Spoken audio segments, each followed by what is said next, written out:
have Bryan here from Paula's Choice, and we're going to be asking him some few questions in our short clip on makeup, cosmetics, all those skin products that we are trying to use to keep us younger. There are a lot of them out there. Yeah, absolutely. So one big hot topic as we're coming into the summer is sunscreen.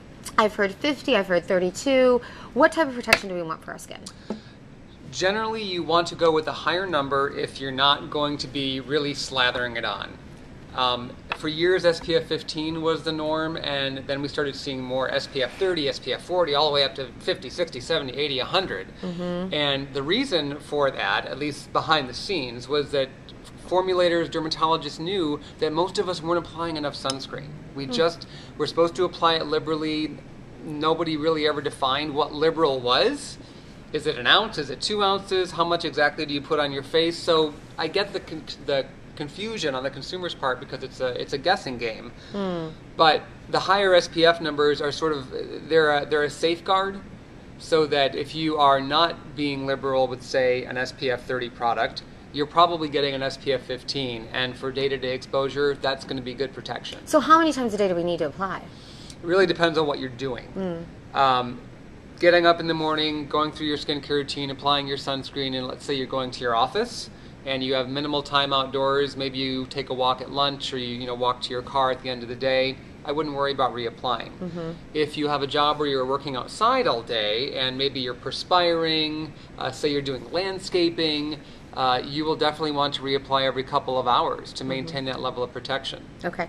Tell me about the ingredients we should be looking for. There are some big ones. It's gotten much easier to find sunscreens that contain these nowadays, but the big ones to look for are either avobenzone, which is also known as Parcel 1789, titanium dioxide, zinc oxide, or Mexoryl SX. That isn't in as many products. It's owned by L'Oreal, so you'll find it in the brands that they sell, like L'Oreal, of course, Kiehl's, La Roche-Posay. But the other ones are widely used, and you don't need to look for all of them on the active ingredients at once. Just one of them among that list is great. All of those provide really good UVA protection. So talking about sunscreen brings me to wrinkles. Let's talk about wrinkles. Okay. So what are you seeing out there from creams? The price ranges just blow my mind. What works? Actually, none of them work as well as they say they do. That's first and foremost. All of them are sold. If you read the claims, you think, well, great, my wrinkles are going to be gone. Who's going to have wrinkles anymore after this? But all of us still have wrinkles. So obviously none of them really work to that extent. What they do have that can be very helpful are the anti-aging ingredients that skin needs to repair itself, stimulate collagen production so skin gets firmer, and you don't need to spend a lot of money to get those products. You want to make sure that they're not packaged in jars, because the best anti-aging ingredients are air and light sensitive, so they're going to start breaking down as soon as that jar opens. Jars are also not the most hygienic. You're dipping your finger in there every single day, putting it all over your face. That's not the best. Sorry, I lost my train of thought. Okay, that's all right. Wrinkle creams, sticking your hand, jars, ingredients that you want to be looking for. Stop. I'm going to ask you another question. Yeah. So you said you don't have to spend a lot of money. Tell me something, a product that you like out there, that we could find in a drugstore that can accomplish some of the things that we're looking for from an anti-aging standpoint.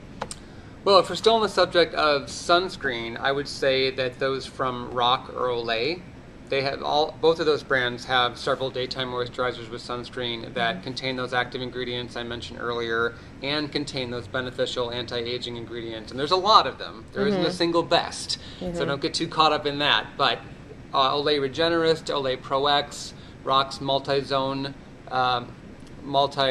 correction products, all of those would be great options. And at the drugstore, you're looking at $20 to $25. So we don't need to spend $1,000. Oh, absolutely not. Okay. No. All right, I'm going to stop you now, and then we'll continue the